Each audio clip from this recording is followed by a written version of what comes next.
Bonjour et bienvenue dans Opinion. C'est une drôle de petite musique qui se joue en ce moment. Comme si certains pays voulaient se racheter auprès du peuple tunisien. En effet, à peine après une semaine de la fuite de l'ex-président Ben Ali, les pays européens ont décidé de faire la chasse à ses avoirs et à ceux de sa famille. L'objectif est simple et clair, il s'agit de bloquer l'argent et les biens avant, évidemment, qu'ils ne disparaissent dans la nature. En début de semaine, c'est en Suisse que des avocats ont déposé plainte pour geler les avoirs des Ben Ali. Et on a appris hier que la France mettait ses meilleurs limiers sur la piste du trésor du président déchu. Alors, comment la Suisse, la France et plus généralement l'Union européenne peuvent-elles efficacement agir pour permettre au peuple tunisien de récupérer son argent ? Eh bien, nous en discutons avec Maud Perdriel-Vessière, juriste et déléguée générale de l'association Sherpa, et avec Sofiane Aboura, professeure de finance à l'université Paris-Dauphine. Bonjour. Bonjour à tous les deux. Bonjour. Alors, ma première question, c'est pour vous, puisque c'est le côté militant et activiste. Est-ce que vous êtes surpris par la rapidité de la réaction de la Suisse qui s'est aujourd'hui déclaré qu'elle allait bloquer les avoirs de Ben Ali, et puis de la France et plus généralement de l'Union européenne? Sur la Suisse en particulier, pas vraiment. Je pense qu'il y a eu que la Suisse entend changer son image. Elle a eu quand même, elle a été extrêmement critiquée avec l'affaire, la manière dont elle a géré l'affaire Mobutu. Encore que ce soit pas réellement de sa faute, mais après plus de 15 ans de procédure, les avoirs de Mobutu ont été restitués aux héritiers. Ça a fait énormément de bruit, et pas seulement en Suisse. Ils ont d'ailleurs modifié la loi récemment en vue de faciliter le recouvrement, la restitution des avoirs illicites aux populations victimes lorsque les États donc qui sont à la tête de ces populations sont pas à même de déclencher les procédures judiciaires adéquates.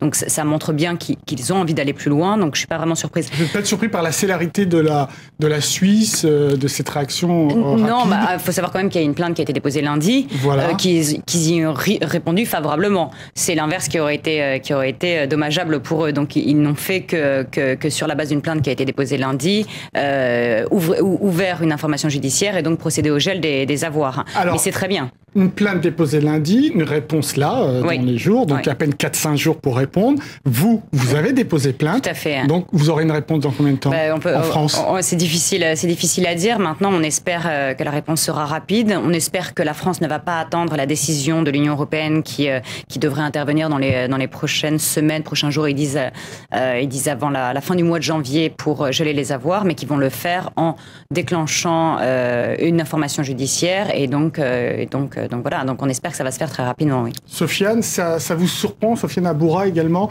cette réaction, cette réactivité de la Suisse et de l'Union européenne dans ce genre d'affaires? L'Union européenne, non, de la Suisse, oui. Il faut vous êtes surpris alors.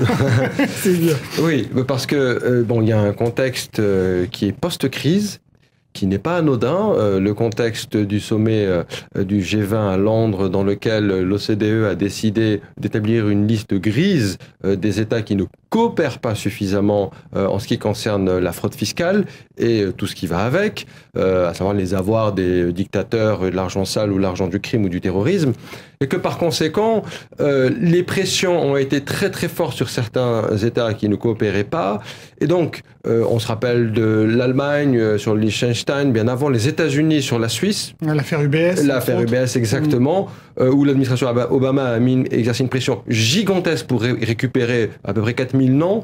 Et du coup, dans ce contexte post-crise bancaire et financière, il y a un alignement sur une déontologie mise en place par le G20, donc en accord avec les grands États et particulièrement l'Union européenne, et qui justifie le fait que la Suisse, au final, et c'est très bien, il faut s'en féliciter, décide de coopérer pour améliorer son image en ce qui concerne effectivement le paradis des dictateurs. Alors, pour l'Union européenne et pour la France, c'est quoi? Ce sont des blocages d'ordre technique, politique, il faut suivre une procédure? Il y a deux types de blocage en fait. Il y a un gel politique, donc c'est un gel qui est ordonné par le gouvernement. Ça ne peut intervenir que dans des cas particuliers, donc soit en matière de terrorisme, soit en cas de sanctions internationales. Lesquelles sanctions internationales ne peuvent être décidées que par une résolution du Conseil de sécurité de l'ONU ou une décision de l'Union européenne. En dehors de ces hypothèses-là, le gel ne peut intervenir que par voie judiciaire, ce qui suppose l'ouverture d'une information judiciaire, la désignation d'un juge d'instruction qui va du coup ordonner cette mesure de gel. Mais vous avez beaucoup travaillé sur ces questions, sur les biens mal acquis par un certain nombre de chefs d'État, pas seulement africains. Donc, vous êtes buté contre la résistance du système quand même. Le système, je pense qu'on ne va pas rencontrer dans cette affaire le même niveau de difficulté que l'on a pu rencontrer précédemment avec des chefs d'État qui sont pour certains toujours en exercice. Donc, j'ose espérer que la France s'alignera sur la position qu'ils ont d'ailleurs adoptée hier avec leurs homologues de l'Union européenne, quoi.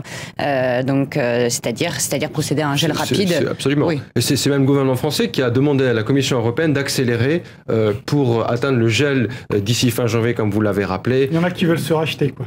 Ce qui importe, c'est qu'effectivement, on accélère le pas pour faire en sorte qu'on puisse récupérer je ne sais pas si c'est vrai, mais les 5 milliards d'euros de fonds d'avoir. Ils peuvent avoir la forme de propriété, d'actions, de lingots d'or ou de comptes en banque. Alors, quand c'est effectivement dans des grands États, c'est assez facile à récupérer. Maintenant, quand c'est dans des banques offshore situées dans des paradis fiscaux, à l'Uruguay, aux Philippines, eh bien, ça risque d'être très très difficile de les retrouver. Même à travers des fins limiers comme ceux de Tracfin au ministère à Bercy à l'économie, ça va être difficile d'après vous de remonter.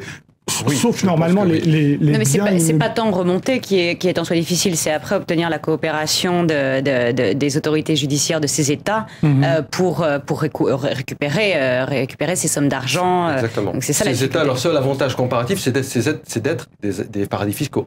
Bien si sûr. vous leur enlevez ça, leur PIB va être divisé va perdre 90%. Mais donc, là on a parlé de biens immobiliers, c'est clair, oui. À Paris, à Nice, dans le Vermont, aux États-Unis. Donc ça, on peut le récupérer tout de suite, ça, on peut le bloquer. Oui, enfin, ça suppose encore une fois qu'il y ait un gel qui soit prononcé, quoi. S'il n'y a pas de gel prononcé, non. On ne verrait pas pourquoi il n'y en ait pas, mais oui, bien sûr. Donc, voilà. Tout à l'heure, vous avez parlé de 15 ans dans l'affaire ça a duré. Zaïre, Mobutu. Ouais. Là, il va falloir attendre 15 ans pour un pays qui visiblement en a besoin. Je 5 pense milliards pas. de dollars, je ça n'a rien à voir. Dans l'affaire Mobutu, ce qui s'est passé, c'est que le gouvernement qui a pris la suite de Mobutu, les différents gouvernements, ont manqué de volonté pour recouvrer ces avoirs illicites. Il faut savoir qu'encore aujourd'hui, il y a un membre de la famille de Mobutu qui fait partie du gouvernement congolais. Donc, ils n'ont pas fait preuve de bonne volonté, alors même que la Suisse, pour le coup, avait fait en sorte de les aider. Elle avait même payé l'avocat du Congo pour initier les démarches auprès de la Suisse qui devraient permettre le recouvrement des avoirs. Là, ça prendra pas de temps. Pourquoi ? Parce que la France, a priori, a l'air prête à aider le gouvernement tunisien. C'est d'ailleurs ce qu'elle a dit dès dimanche dernier, en prenant les mesures auprès de Tracfin, donc la cellule anti-blanchiment. Et c'est également du côté suisse qui a ouvert une enquête mercredi. Donc je pense que vu que l'État victime et l'État sur le territoire duquel des avoirs illicites sont recelés sont de bonne volonté tous les deux, ça ne devrait absolument pas poser de problème, quoi. Sofiane Aboura, c'est important, 5 milliards de dollars pour un pays comme la Tunisie? Oui, parce que les pays du Maghreb, si vous voulez, ils ont des PNB qui ne dépassent pas les 150 milliards de dollars. Donc, si vous voulez, ça représente 3-4%. Voilà, exactement. Donc, c'est très important à l'échelle de ces pays pour financer des infrastructures publiques. Donc, oui. Sans compter que le chiffre avancé des 5 milliards, ça ne correspondrait qu'au couple présidentiel, que la famille Ben Ali est quand même assez importante, qu'il ne faut pas non plus exclure la possibilité que d'autres personnes physiques ou morales aient tiré un profit de ces acquisitions, etc. Donc, enfin, je veux dire, on est bien au-delà, je pense, des 5 milliards annoncés. On parle effectivement de ce qui est délimitable, si vous voulez, au niveau d'un point de vue physique, mais effectivement, c'est tout un système politique. Mais là, évidemment, on ne va pas mettre en prison tout un système politique puisque c'est un État policier. Votre avis, outre la nécessité d'une bonne volonté de la part des États, est-ce que les autres acteurs vont jouer le jeu? Je parle des banques, je parle des financiers, je parle de ceux qui gèrent les biens immobiliers. Est-ce que à l'intérieur des États, comme les États membres de l'Union européenne, elles seront obligées. Donc, elles seront obligées, mais est-ce qu'on a des cas où elles ont freiné ou... Ça, c'est autre chose, mais en principe, elles sont obligées de s'aligner et de mettre, entre parenthèses, le secret bancaire. Et donc, elles doivent légalement, obligatoirement coopérer avec le gouvernement dans lequel elles sont situées pour livrer les comptes et les clients suspects. Donc, dans ce cas, on ne peut pas imaginer qu'elles ne coopèrent pas, parce qu'elles s'exposent à des sanctions. On a un cas, un exemple qui ressemble à ce modèle-là, c'est-à-dire d'un président en fuite et 4-5 jours après, il y a dépôt de plainte. Bon, il y a les avoirs de Saddam Hussein après 2003, il y a Duvalier, il y a Gbagbo, etc. Il y a dans l'histoire les avoirs juifs en Suisse, les avoirs du FLN, le Front de Libération Nationale Algérien. Donc il y a quand même un certain nombre de cas précis. Est-ce qu'il y a un modèle pour répondre à ça ? Je ne sais pas s'il y a un modèle parce que ça dépend d'énormément de paramètres. Ça dépend de la nature du système juridique, de l'État sur le territoire duquel les avoirs sont recelés. Donc c'est, donc les voies de recours disponibles sont pas les mêmes selon l'État en question.